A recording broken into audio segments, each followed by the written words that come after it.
earlier segment, we saw how the overcurrent relay is commonly used for protection of distribution feeders. However, on high-voltage transmission lines, the preferred method of protection is usually through the application of distance relays, or impedance relays, as they are often called. Why? Well, distance relays are faster, more selective, as selectivity is obtained on the basis of voltage changes as well as current. Easier to coordinate because they are not affected as much by short-circuit magnitude and hence changes in generating capacity and system configuration.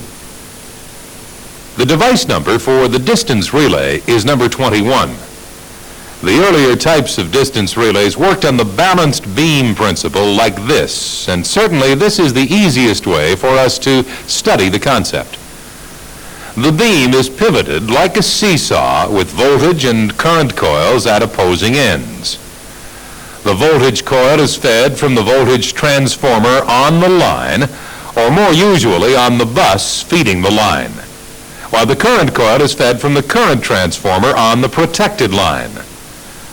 Under normal operating conditions, the voltage coil's attractive force is far stronger than that of the current coil. Hence, the balance beam stays in this position.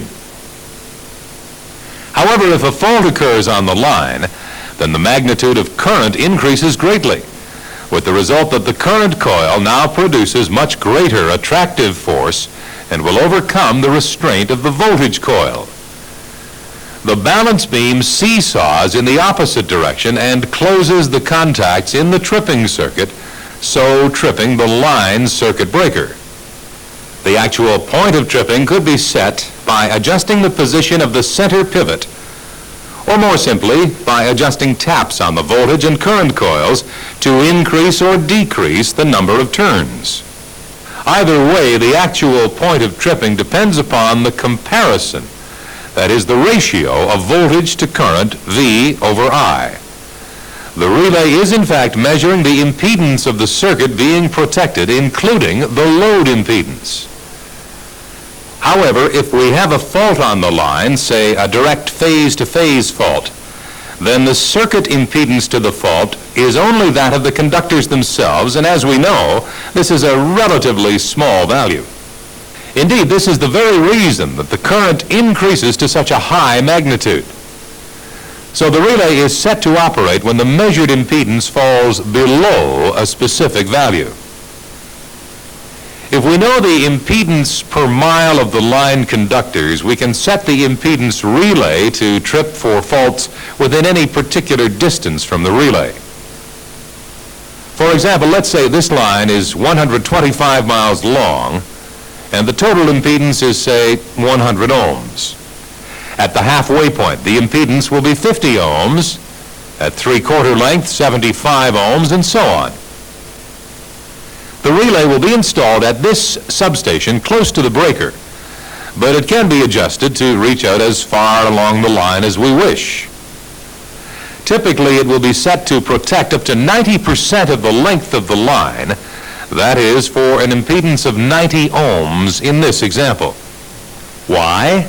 Well, relays have a 10% error margin, and we don't want the relay to overreach. The relay is using secondary values from the CTs and VTs, so it really measures secondary impedance. The relay continuously compares voltage and current, and if the primary impedance falls below 90 ohms, it will trip its associated breaker. However, if a fault occurs beyond this line, the impedance will be higher than 90 ohms, and the relay will not trip. So, the relay is giving us the desired selectivity. Usually, a second element is installed to protect the remainder of the line and reach out into the second zone. A third element may be added to reach even further, and so provide backup protection for the first and second zones. In each case, a timer is added so as to delay operation of the second and third elements, in order to allow the primary protection to operate in those zones. It is important to note that we are talking about the impedance that is measured by the relay, not the resistance. Obviously, this is because the conductors contain both resistance and reactance. Typically, the conductors in this 125-mile-long transmission line will contain a resistance of, say, 50 ohms and reactance of 86.6 ohms.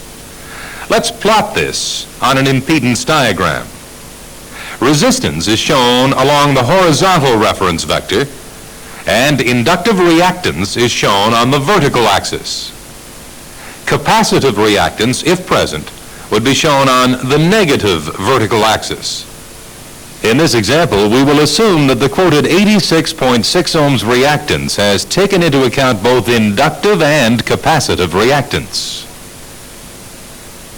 Plotting resistance and reactance, we find that the total impedance comes to 100 ohms, and it is at an angle of 60 degrees from the reference vector. If we were to set our relay to protect, say, 90% of this line, then the operating point would be here, at 90 ohms. The relay would operate for any impedance along this line between 0 and 90. But that's not all. With the simple balanced beam type relay, it would operate for anywhere within this circle, where 90 ohms is the radius. The balanced beam does not take into account phase angle or direction of current flow. It will trip as long as the measured impedance falls below 90 ohms. In fact, it would trip for a fault upstream, that is, on the bus or on the line feeding the bus. Look, even though current through the CT is reversed, the relay still responds to high current in relation to voltage. That is, it sees a low impedance. On the circle diagram, this operating point would be out here in the third quadrant. To avoid this problem, directional relays, device number 32, are usually combined with balanced beam relays in order to restrict operation to faults downstream of the relay. So this first quadrant is the part of the circle diagram which interests us. We can add to the same diagram the operating circle for the second zone and another for the third zone protection that we mentioned. In each case, the relay element will pick up if impedance falls within its respective circle. For example, a fault out here in the second zone may cause impedance to fall to, say, 140 ohms, which is less than the second element set point of 160 ohms. The relay will operate, and after its timer has timed out, the breaker will trip. But we have not yet considered the impedance of the load. Where does this fit into the picture? Let's take an example. Here we have our same 132 kilovolt line feeding a 90 MVA load on the B bus. That is 76 kV line to neutral and 30 MVA per phase. This gives us a line current of almost 400 amps. Dividing current into voltage, we get 76,000 volts divided by 400 amps equals 190 ohms. This is the impedance of the load. Let's say the load is operating at a power factor of 0.9, that is about 25 degrees lagging. The load impedance can be shown off bus B on the circle diagram like this.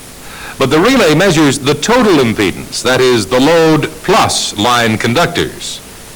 So we must add these values vectorially on our circle diagram. We see now that the measured impedance is well outside of the first zone of protection, but it is not far outside of the third zone.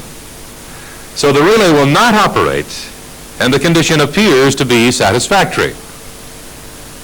But on large transmission systems, we often experience load swings.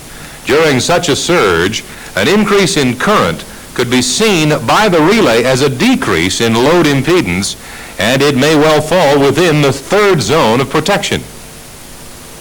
If the surge remained for several seconds, it would cause tripping of the first breaker. Do not forget that our relay for first, second, and third zones is located on bus A. The same thing would happen, of course, if the total load was increased from, say, 90 to 160 MVA. In this case, the impedance may even fall below the setting of the third zone and cause tripping. It is important to remember that where the distance relay is concerned, some consideration must be given to the load characteristics as well as the impedance of the line. Because of these limitations, the balanced beam relay has been superseded by improved types of distance relay, and we'll be looking at these in the next segment. For now, it's time for a break. Please switch off the tape now and go through this material in your workbooks.